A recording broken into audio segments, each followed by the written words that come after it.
আসসালামু আলাইকুম। টি&এস মমস কিচেনে সবাইকে স্বাগতম জানাচ্ছি কিছু টিপস অ্যান্ড ট্রিক্স সহ পারফেক্ট ছানা কাটার রেসিপিটি দেখার জন্য।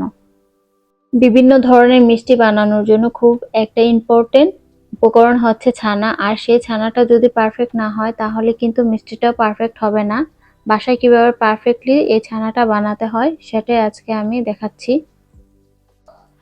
তো প্রথমে আমি ছানা ছাকার জন্য এইরকম একটা ছিদ্রযুক্ত স্ট্রেনার নিয়ে তার মধ্যে একটা সাদা পাতলা কাপড় বিছিয়ে নিচ্ছি। আপনারা চাইলে চিজ ক্লথও ব্যবহার করতে পারেন।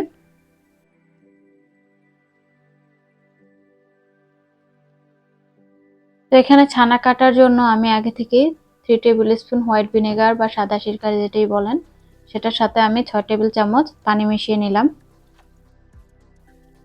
ছানা তৈরি করার জন্য প্রথমে চুলায় একটি পাত্র বসিয়ে এর মধ্যে দিয়ে দিচ্ছি 2 লিটার ফুল ক্রিম তরল দুধ। গরুর খাঁটি দুধ অথবা প্যাকেটজাত দুধ যেটাই নেন না কেন সেটা যেন ফুল ক্রিম হয় সেটা খেয়াল রাখবেন। তো এখানে আমি আরো 2 টেবিল চামচের মতো বাটার অ্যাড করছি। এর ফলে ছানাটা খুবই সফট হয়, এতে করে মিষ্টিটা অনেক ভালো হয়। চেষ্টা করবেন মিষ্টি তৈরির আগ দিয়ে ছানাটা তৈরি করতে, কারণ পূর্ণ ছানা দিয়ে কিন্তু মিষ্টি ভালো হয় না।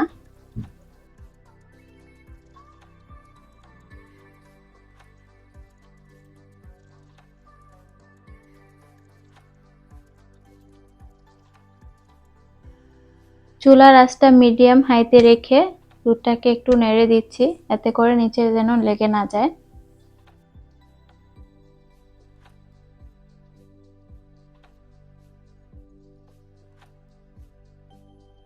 এই পর্যায়ে দুধটা ফুটে উঠেছে। তো এখন আমি যে ভিনেগারের মিশ্রণটা রেডি করে রেখেছিলাম সেটা ধীরে ধীরে অ্যাড করে দেব। একেবারে সবটা দিয়ে দেব না, অল্প অল্প করে দেব। যখন ছানা কাটা শুরু করবে তখন দেওয়া স্টপ করে দেব। এবং যে এক পর্যায়ে দেখবেন এরকম একটা সবুজ পানি ছেড়ে দিয়েছে, তখন আর ভিনেগার অথবা লেবুর রস, টক দই যেটা দিয়ে থাকে না কেন সেটা দিয়ে স্টপ করে দিবেন। তারপর চুলাটাও সাথে সাথে বন্ধ করে দিতে হবে।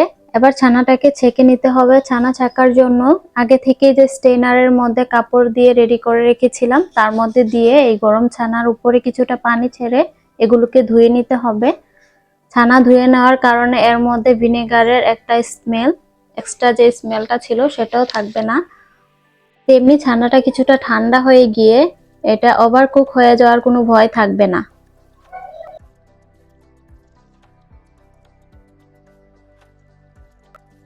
এবার হাত দিয়ে চেপে ছানাটা থেকে যতটুকু সম্ভব এক্সট্রা পানিটাকে ঝরিয়ে নিতে হবে। এক্সট্রা পানিটাকে ঝরিয়ে নেওয়ার পরে ছানাটাকে এভাবে ঝুলিয়ে রাখতে হবে যে কোনো একটা সাইডে 2 ঘন্টার জন্য। যেহেতু এখানে আমরা এক্সট্রা ফ্যাট হিসেবে বাটার ব্যবহার করে ছানা তৈরি করেছি, তাই ছানাটা একটু নরম হবে।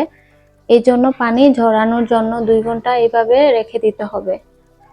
তো 2 ঘন্টা পরে ফিরে আসছি। তো ফিরে এলাম 2 ঘন্টা পরে। তো এখন ছানাটাকে বের করে দেখাচ্ছি। দেখুন আমার ছানা তৈরি হয়ে গেছে। তো ছানাটা পারফেক্ট হয়েছে কিনা সেটা বোঝার একটা উপায় আছে। জাস্ট হাতে অল্প একটু ছানা নিয়ে এরকম করে ডলে যদি এইভাবে বলের মতো শেপ দেওয়া যায়, খুব সহজে বানানো যায়, তাহলে বুঝতে হবে ছানা মিষ্টি তৈরির জন্য একদম পারফেক্ট।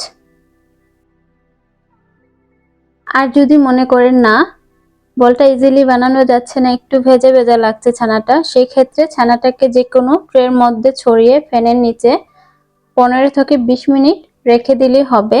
তবে খেয়াল রাখতে হবে এর থেকে বেশি সময় যেন না রাখা হয়, এতে করে ছানাটা অতিরিক্ত ড্রাই হয়ে যেতে পারে। তো দেখতে পাচ্ছেন মিষ্টির জন্য পারফেক্ট ছানা তৈরি হয়ে গেছে। আই হোপ আপনাদের আমার আজকের রেসিপিটি ভালো লেগেছে, আর রেসিপিটি ফলো করে একবার তৈরি করে দেখুন। আর কখনোই মিষ্টি নষ্ট হবে না, একদম পারফেক্ট হবে। আশা করছি আজকের এই রেসিপিটি আপনাদের অনেক কাজে আসবে। আর রেসিপিটি কেমন লাগলো অবশ্যই আমাকে কমেন্টস করে জানাবেন। ভালো লাগলে একটি লাইক দিবেন এবং আরো নতুন নতুন রেসিপির ভিডিও পেতে চ্যানেলটিকে সাবস্ক্রাইব করে আমার পাশে থাকবেন। আল্লাহ হাফেজ।